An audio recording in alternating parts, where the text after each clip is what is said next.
party started to look at the culprit. Buenas tardes tengan cada uno de ustedes hoy en esta ocasión. Estamos contentos porque nuevamente nuestro Dios nos ha dado una oportunidad más para poder reunirnos y estudiar más de su palabra. Para todos ustedes que nos están sintonizando por medio de Facebook en esta ocasión, gracias por estar con nosotros mediante esta tecnología. Y pues nunca nos cansamos de volvernos a decir, ¿verdad? De invitarles para que vengan y estén con nosotros. Yo sé bien que quizá hayan hermanos miembros de esta congregación que se encuentren delicados de salud. Estamos orando por ustedes para que pronto vengan a recuperar. Pero si acaso usted nos visita por nuestra tecnología y nunca ha venido para acá a estar con nosotros, le invitamos para que lo haga, para que así nos pueda conocer, nos conocerá usted también de la misma manera. Pero nuevamente, gracias. Si acaso tiene alguna pregunta o comentario a lo que va a escuchar, toda la información que necesita se encuentra en la pantalla de su televisor, así que se puede poner en contacto con nosotros. Muy bien, este mes hemos tenido bastantes actividades, ¿verdad? Que hemos tratado de suplir las necesidades, no solamente tanto de los jóvenes, pero también como hoy este día, ¿verdad? De los padres. Les prepararon una comida de los padres que dan ganas nomás de decir, bueno, amén, y vamos a orar y vamos a ir para allá. Pero no, vamos a estudiar la palabra del Señor. Ok, muy bien. Ya hemos puesto esta clase hacia atrás por varios domingos, por las actividades que hemos estado teniendo durante este mes.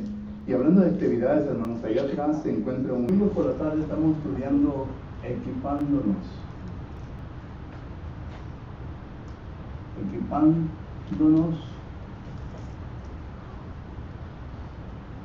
para desarrollar nuestro ministerio.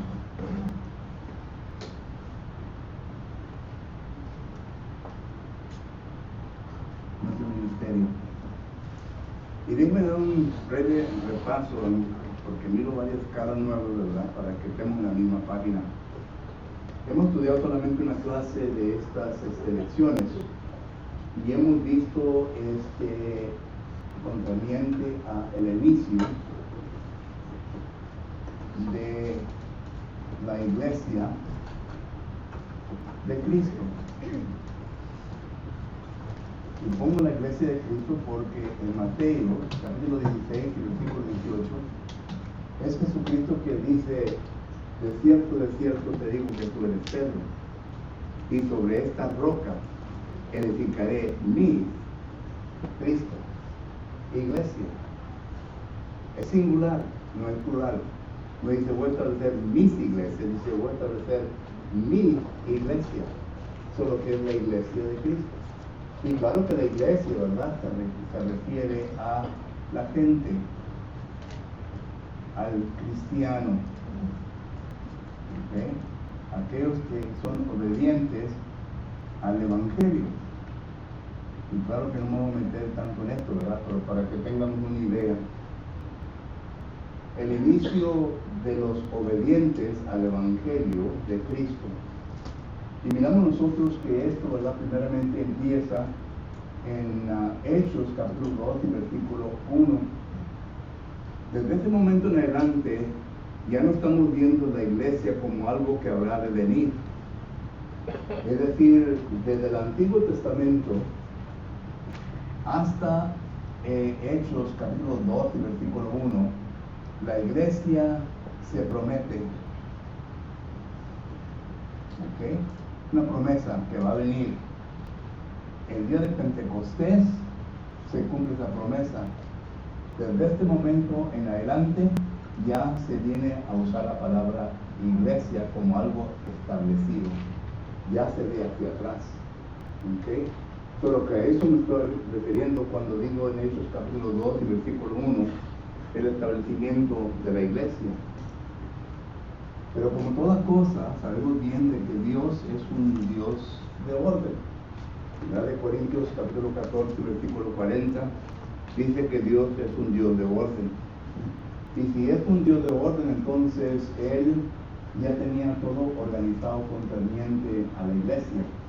Esto lo declara Hechos capítulo 15, versículo 18, en donde nos da a entender la Sagrada Escritura desde que antes de que todo fuese creado, desde la eternidad, Dios ya tenía todo planificado. Y entonces estamos hablando concerniente a la organización, porque recuerde, el tema nuestro es equipándonos para el desarrollo de nuestro ministerio. Y tenemos que dar un poquito de información concerniente a cómo fue en el principio. En el principio, miramos nosotros que la iglesia se encontraba en su infancia y por lo tanto Dios vino a capacitar a los apóstoles, porque recuerda lo que dice Lucas capítulo 24, versículo 49, Jesús hablando con sus apóstoles, dice, váyanse a Jerusalén para que ahí reciban la promesa del Padre. ¿Cuál es la promesa del Padre? Bueno, en Hechos capítulo 1, versículo 4, lo vuelve a decir lo mismo. Y era el bautismo del Espíritu Santo, que les iba a dar un poder, ¿ok? Un poder de lo alto a los apóstoles. Eso pues entonces ayudó para que los apóstoles pudieran darles dones milagrosos a los cristianos. Hechos capítulo 6 y versículos 6 y 7, los apóstoles le impusieron las manos a 7 varones y les dieron dones milagrosos para ayudarle a la congregación en su infancia para que fueran continuar adelante. Y donde quiera que se empezaba una obra, en Hechos capítulo 8, versículos 14 y 15, los apóstoles, Felipe predicó y varios obedecieron el evangelio, pero Felipe no podía dar el don milagroso. Vino Pedro y Juan a imponer las manos para que ellos obtenieran dones milagrosos. Y así consecutivamente miramos nosotros que se llevó a cabo el primer ciclo. Pero todo esto, ¿verdad?, iba a tener fin. En la primera carta de los Corintios, capítulo 13, versículo 8 al 10, dice la palabra del Señor que cuando llegara lo perfecto, iba a terminar todo. Entonces, ya llegó lo perfecto, perdón. Ya llegó lo perfecto. Muchas personas, muchos teológicos tienen diferentes conceptos concernientes a lo perfecto. Pero lo perfecto aquí en este versículo es la palabra de Dios. Ya la palabra de Dios es establecida. Ya no hay necesidad para dones de ciencia, para dones de sabiduría, etcétera, etcétera, de discernimiento y todo esto. Ya la palabra está establecida que se puede llevar a cabo. Entonces, entendemos este concepto. Usted y yo como cristianos no estamos envueltos en este concepto. Entonces la pregunta lógica es, bueno, si no estamos envueltos en este concepto, entonces ¿cómo nos equipamos hoy en día para desarrollar nuestro ministerio? Porque la iglesia todavía continúa y la iglesia todavía, bueno, Dios todavía viene a añadir personas a su cuerpo.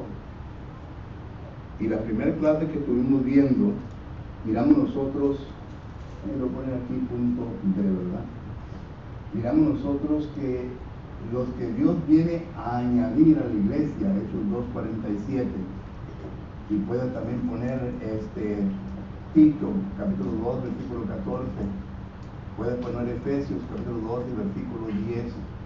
Todos estos versículos hablan, por ejemplo, Efesios 2:10, dice, vosotros sois hechuras suyas, criados en Cristo Jesús, para embrujarse o envolverse en buenas obras que fueron establecidas antes de la fundación del mundo. Ese le está hablando ya al cristiano, no está hablando a nosotros, que nosotros tenemos que envolvernos en nuestro ministerio, pero tiene que haber un tipo de capacitación, de equiparnos para poder desarrollar la habilidad o habilidades que Dios nos da. Porque todavía claramente miramos nosotros, ¿verdad? Que nosotros recibimos habilidades o habilidad, bueno, pon así, habilidad, y luego, que acaso algunos tienen más de una, ¿verdad? Pero Dios nos viene a capacitar. Esto lo podemos ver en 1 Pedro, capítulo 4, versículo 10. Y también en estos mismos textos, que nosotros venimos a envolvernos dentro de este ministerio. Entonces la pregunta que estamos estudiando y lo que estamos tratando de averiguar entre todos, ¿verdad? Es de, bueno, ¿cómo me vengo yo a equipar? ¿Cómo me vengo yo a capacitar, a preparar? Y lo que estuvimos viendo, la última vez que estuvimos juntos, ¿verdad? Fue de que tenemos que conocer nuestro don o nuestra habilidad. Uso la palabra habilidad porque cuando uso la palabra don como que nos confundemos, ¿verdad? Un don milagroso. No estoy hablando de don milagroso, estoy hablando de una habilidad que Dios nos ha dado. Y los que damos en esta clase, con esta pregunta, ¿conoce usted su habilidad? ¿La conoce? Yo conozco cuál es mi debilidad, mi habilidad. Uno también conozco cuál es mi debilidad, ¿verdad? Pero conozco mi habilidad. El apóstol Pablo conocía muy bien sus habilidades. En la primera carta a Timoteo, capítulo 12, versículo 7, dice la palabra del Señor lo siguiente. 1 Timoteo 2:7 dice así. Este es Pablo hablando. Dice, para esto fui constituido. Y es interesante la palabra griega ahí, constituido. Para esto fui constituido. Note, predicador, apóstol y maestro. 3 habilidades que el apóstol Pablo demuestra aquí. Predicador, apóstol y maestro. Y claro que en todos los 3, ¿verdad? Sí se lleva a cabo el desarrollo de enseñanza. Y si pudiéramos hacer un estudio del apóstol Pablo, ¿fue Pablo capacitado? Claro que sí. Pero no en la forma que usted y yo somos capacitados hoy en día. Porque cuando hablamos del apóstol Pablo, ¿verdad? Dios tuvo que, y cuando uso la palabra Dios, el Señor tuvo que intervenir, ¿verdad? Para que pudiera el apóstol Pablo comprender de que dura cosas era dar cosas contra el aguijón. ¿Recuerdan esta frase? Hechos capítulo 9, versículo 1 en adelante. El Señor se le aparece a Pablo y dice, Pablo, ¿por qué me persigues? Y Pablo estaba persiguiendo a la iglesia, pero Jesucristo le estaba diciendo, porque la iglesia de Cristo y el cristiano son uno solo, no hay separación. Y Jesucristo le dice, ¿por qué me persigues? Dura cosa te da cosas contra la aguijón. Solo que Jesucristo vino a intervenir. Y ya cuando hizo a entender al apóstol Pablo su situación, manda a Ananías, un discípulo, para que vaya y predique el evangelio. Y Pablo acepta. Ananías, después de predicar el evangelio, Hechos 22:16 dice, ahora pues, ¿por qué te detienes? Levántate y bautízate, lavando tus pecados. Entonces miramos nosotros, ¿verdad?, que ahí está la capacitación de Pablo. Y después de que fue bautizado, Gálatas capítulo 1 dice que fue al desierto de Arabia por 3 años. Y el Espíritu Santo le estaba instruyendo. Y es un proceso milagroso. Pero hoy en día el Espíritu Santo nos sigue instruyendo, pero es un proceso diferente. Solo que entonces, vuelvo a repetir, ¿conoce usted su don? Y ya tuvimos 2 semanas para pensar en esto, hermanos. Y espero que ya todos nosotros tengamos completamente entendido cuál sea mi habilidad o habilidades que puedo desarrollar en esta congregación. Porque si no saben, entonces eso quiere decir que no le puso importancia a la clase. Y oyó, salió y no ha hecho nada diferente. Porque si oyó y entendió, ya produce un tipo de temor hacia Dios, no hacia uno, hacia Dios, porque ya entiende lo que tiene que hacer y ya sabe lo que tiene que desarrollar. Y si no lo desarrolla, ya entiende que Dios le va a llamar cuentas de eso. ¿Que no es así? Entonces ya entra el temor de la palabra. Pero cuando entra y sale, ¿verdad? No hay ese temor porque yo no entendí, hermano. Entonces, la clase que vamos a empezar en esta tarde es con el fin de que ya hayamos entendido cuál sea mi habilidad o habilidades que tengo delante de Dios. Y la Biblia nos habla de un sistema de capacitación. Déjame aquí, ¿verdad? El sistema de capacitación.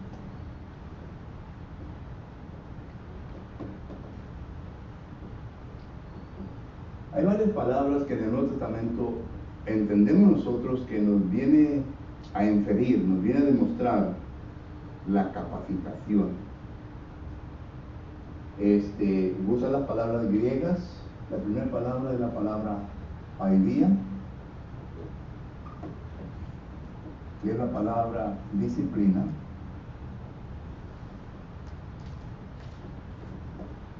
Esta palabra la encontramos 6 veces en el Nuevo Testamento. Y según los lexicógrafos, nos define esta palabra como ciencia, arte, instrucción. Y claro que aquí puede poner la palabra disciplina. Es la palabra que encontramos en Efesios capítulo 6 y versículo 4, en donde habla de los padres hacia su hijo. En otras palabras, el padre tiene la responsabilidad, ya vimos un poco de esto hoy en la mañana. El padre tiene la responsabilidad de capacitar a sus hijos, no con su propia opinión, no con su propia sabiduría, sino con la palabra de Dios. El texto que usamos fue Isaías capítulo 38, versículo 19. Padres, hacer notorio la verdad a tus hijos. Es la palabra paideia y da la idea, ¿verdad?, de una capacitación. La segunda palabra que tenemos aquí, ¿verdad?, es la palabra didascalía.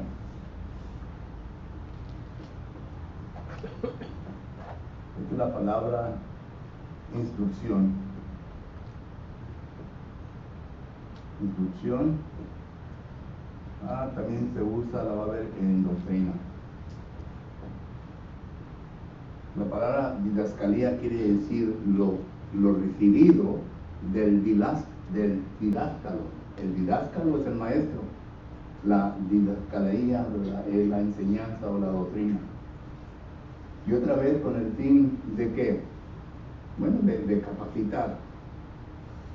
Porque cuando hablamos de capacitación estamos hablando que puede incluir diferentes ramas. Por ejemplo, cuando el reclutante de policías es añadido al grupo de policías, le dan un PO que le nombran, un police officer, ¿verdad? Y él anda con él 6 meses capacitándolo, hasta que el tío mire, ¿verdad?, que ya por sí mismo puede soltarle el carro y entrar a la sociedad y hacer el trabajo que tiene que hacer. Solo que ese es un tipo de capacitación. El reclutante, ¿verdad?, tiene que entender las leyes civiles, tiene que saber todo eso para poder determinar cuándo se viene a romper o no cumplir con una ley civil. En este caso, el cristiano tiene que ser capacitado ¿con qué? Con la doctrina. Porque esto es lo que estamos usando. No estamos usando, ¿verdad?, nuestra propia opinión. No estamos usando el que yo creo yo pienso, eso sale fuera de la ventana. Lo que tenemos que entender es la doctrina completamente para poder usarla legítimamente. Como dice 2 Timoteo 2:15, para poder usarla correctamente, vivirla correctamente. Solo que cuando digo que hay diferentes ramos, ahí me estoy dando a entender, pero las palabras paidia, descalía, son palabras que se usan, ¿verdad?, con ese fin. Y la última palabra, ¿verdad?, es la palabra atrios. Esta palabra es la palabra perfecto. Y esta palabra se encuentra en la segunda carta de Timoteo, capítulo 13, versículo 17. Al fin de que el hombre de Dios sea atrios, perfecto para toda buena obra. Y los lexicógrafos definen esta palabra de la siguiente manera. La palabra aptio quiere decir llevarlo a cumplir lo necesario para desarrollar sus habilidades o habilidad. Y noten qué es lo que lleva al hombre de Dios a esto. Versículo 16. Toda escritura es inspirada por Dios, dice, y útil para, y luego da la lista de cosas que hace la palabra de Dios. No es el ser humano, es la palabra de Dios, que el Espíritu Santo utiliza como espada, Efesios 6:17, para que el hombre de Dios venga a ser capacitado. Solo que si al caso alguien dice, bueno, yo no miro en la palabra del Señor en donde en la persona, el discípulo, tiene que ser capacitado. Ahí tienen 3 palabras. Y cuando leemos de nuestro Señor Jesucristo, estamos estudiando el libro del Evangelio de Juan el domingo de la mañana, y hemos demostrado que Jesucristo es el didáctalo, que enseña didascalía, información aquí en los apóstoles. Y noten cómo lo hacen, en forma de una estrategia, sistemáticamente, lo que el Padre le dijo que enseñara, Jesucristo le está enseñando. Para que miremos, ¿verdad?, que esto es importante para nosotros, los cristianos, que la palabra cristiano quiere decir seguidor de Cristo, el que sigue a Cristo. Tenemos que ser capacitados. Ahora que usted ya entiende cuál es su habilidad y que puede desarrollar nuestra congregación, entonces necesita que entender que tiene que ser capacitado. Cuando habla Padilla en forma de esencia y de arte, ¿qué es lo que se nos viene a nuestra mente? La clase de homilética, ¿qué es?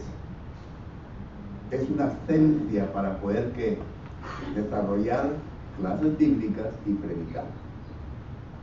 Y esto claro que es útil para tanto la mujer como el hombre. Y claro, la mujer utilizando esta esencia en su ramo de aprobación por Dios en lo que puede hacer. ¿Okay? Pero para el varón, enseñar clases, y es una esencia, un arte en cómo llegar a pensar temas para predicar. Yo sé bien que muchas personas, miembros del cuerpo de Cristo Jesús, hombres, varones, ¿verdad?, miran al predicador pararse en el púlpito y como que les llama la atención y también quieren predicar, pero muchos de ellos no están preparados con la esencia o el arte para poder predicar. Y en vez de hacer un bien a la congregación, muchas veces hacen daño. Esto no quiere decir que los debemos de desanimar. Esto quiere decir que los debemos de capacitar para que puedan llegar a usar bien la habilidad que Dios les ha dado. Porque puede llegar al punto, ¿verdad?, de que tanto que se para y tanto que predica, ¿verdad?, y tanta crítica que recibe, y en vez de animarse, ¿se viene a qué? A desanimar. Y entre la iglesia y Cristo tenemos muchos criticones, hermanos, si no lo sabían. Por un puntito, ¿no?, hombre, lo tumban abajo al pobre hermano que está tratando apenas de levantar sus alitos, ¿verdad? ¿Nunca viste los pajaritos? Cuando salen del huevo, ¿verdad? Ahí andan corriendo y que quieren volar, y ahí está el gato mirándolo, Y si no vuela pajarito, ¡pum!, vas a hacer cena de un gatito. Bueno, así también hay lamentablemente miembros en el cuerpo de Cristo Jesús. Pobre hermano está tratando de dar sus alas y quiere volar y quiere volar. Y ¡pum! ¿Qué pasó con el hermano tal fulano? No, pues ya no ha venido. ¿Qué le pasaría? ¿Va y lo visita? No, hermano, ahí me comieron un libro. Pero, bueno, yo creo que todos nosotros lo sabemos, ¿verdad? No es nada nuevo. Ese es otro show. ¿Eh? Ese es otro show. No es. Pero la cosa es de que tiene que ser entrenado la ciencia. Otra ciencia, ¿verdad?, de la cual hablamos en forma de Padilla, es la hermenéutica. La hermenéutica es otro estudio, ¿verdad?, que la persona que quiere enseñar, clase, predicación, tiene que entender. En la hermenéutica se estudia cómo hacer exégesis de la Biblia, cómo tratar, cómo sacarle la verdad al texto que se está estudiando y no hacer un exégesis al texto. No imponer una idea nuestra al texto, sino que enseñar únicamente lo que el texto está enseñando. Todo lo que envuelve el exégesis envuelve también el lenguaje figurativo. Hay mucho lenguaje figurativo que muchas personas no entienden, y por lo tanto la Biblia está saturada, ¿verdad?, de lenguaje figurativo, y inmediatamente lo agarramos como algo literal cuando no lo es, y vamos a una diferente dirección. Por lo que se tiene que entender el lenguaje figurativo, el exégesis y todo lo que tiene el arte de la hermenéutica. Y claro, ¿verdad?, que cuando se lleva al punto del conocimiento bíblico. Miren, hermanos, yo he estado con ustedes 9 años. De estos 9 años se le ha enseñado la Biblia de Génesis a Apocalipsis. De Génesis a Apocalipsis. Por lo que bíblicamente ya tienen conocimiento, o la deben de tener. Ahora, si no lo tienen, nada más por. Nada más por. Cuando empezamos, yo y el hermano Juan Luna, cuando empezamos con esto, ¿recuerdan? Y luego el hermano Juan Luna se tuvo que mover para el norte y me quedé yo enseñándoles. Pero terminamos. Y el libro de Apocalipsis, siendo que es un libro importante, pasamos que 3 años estudiándolo. Pero lo demás era poco simple y rápido. Solo que no me va a decir a mí usted que el conocimiento bíblico no tiene, porque ya se les enseñó. Ya se les enseñó. Los programas están en YouTube, puede regresar a YouTube, los puede ver, puede estudiarlos, y hacer lo que tiene que hacer, conteniendo el conocimiento a la instrucción de doctrina y bíblica. Conteniente a este punto todavía no hemos llegado a la homilética y hermenéutica. Como quien dice, por ahí hablamos, ¿verdad? Pero la cosa es de que esa es la capacitación. Y claro que les advierto que cuando ustedes escojan material para poder estudiar y agarrar sus ideas, lean Mateo 7:15. Y si no sabe lo que Mateo 7:15, ¿verdad?, dice, déjenme leérselo. Mateo capítulo 7 y versículo 15 dice la palabra del Señor lo siguiente: guardaos de los falsos profetas que vienen a vosotros con vestidos de ovejas, pero por dentro son lobos rapaces. Tienen que tener cuidado. No simplemente porque dice Dios, o usa la palabra Dios, quiere decir que ya todo está bien. Materiales que se usan de diferentes fuentes, aparte de la Biblia, tienen uno que tener cuidado.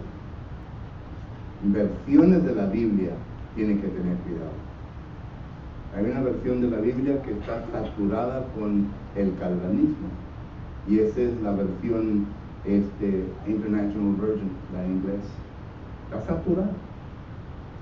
Solo que uno tiene que tener cuidado, ya entra, ¿verdad?, en esas capacitaciones concernientes a esto. Pero que segundo punto, ¿verdad? Segundo punto, porque ahí es un resumen lo primero, pero esto realmente viene siendo el primer punto de nuestra clase y ya el tiempo es comentado. Pero pregunta, comentario. Yes, sir. Hermano, podremos tener 5, 10, 9, 20 años de estudio, pero mientras que nosotros no practiquemos la palabra de Dios en nuestra vida, no lo vamos a aprender. De nada te sirve 5, 10, 9 años de estudio si no lo practicamos. Con la práctica se aprende a los errores, con la práctica creces espiritualmente y con la práctica desarrollas muchos talentos y muchos dones que Dios nos ha dado. De nada sirve 5 o 10 años si no lo practicamos.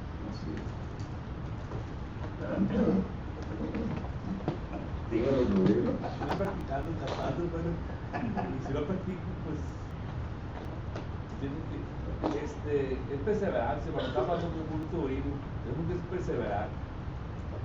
Ahorita usted mencionó nos lo dijo de otra manera, ¿cómo se dice? Lo que nos estaban diciendo mucho de los dones. Volvemos a lo mismo, los dones tenemos que echarle ganas. No es de la noche a la mañana que puedo predicar y puedo hacer perseverancia, tenemos que persistir.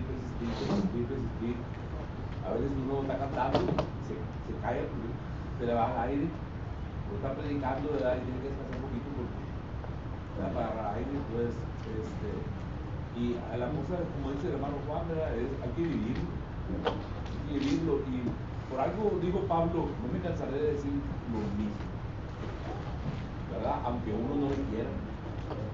Entonces había hermanos que supuestamente había hermanos, pero que no lo querían.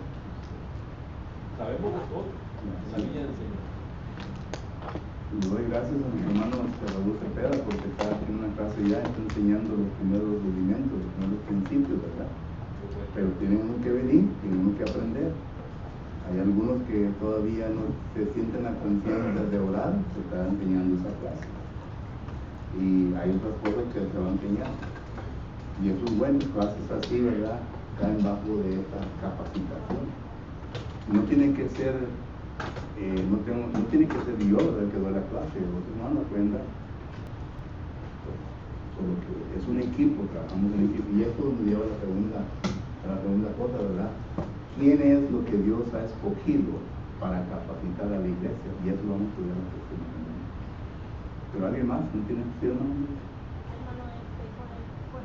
Si yo voy a vivir en la iglesia de Cristo, como dice el hermano Juan, la práctica es la que se hace un buen siervo de Dios, ¿verdad? Porque hay gente que he visto y he conocido que no predica y ni habla a veces, pero predica también con los hechos de las personas, con el hecho de cómo él actúa, ¿verdad? El hecho de las personas es una motiva a los hechos de las personas. Así es. Bueno, yo tengo 52 años de estar predicando, pero los primeros años mi esposa no encontraba banca en donde esconderse. Tan mal hacía. Puro inglés hablaba y las palabras, y todavía hablando no muy bien el español, ¿verdad? Pero ahí la llevo, como dice. Pero la cosa es de que si yo me desanimara por cualquier cosa que me dijeran, hermano, no estuviera aquí delante de ustedes. No estuviera aquí. Porque varios me dijeron. Incluso un predicador le escribió una carta a mi esposa y que me animara a que dejara de predicar porque eso no era mi habilidad. Eso solamente se lo digo, se lo platico porque si acaso usted, como dice hermano, no viene a perseverar, no va a llegar a ninguna parte. No le tengan miedo a los desafíos, a las críticas.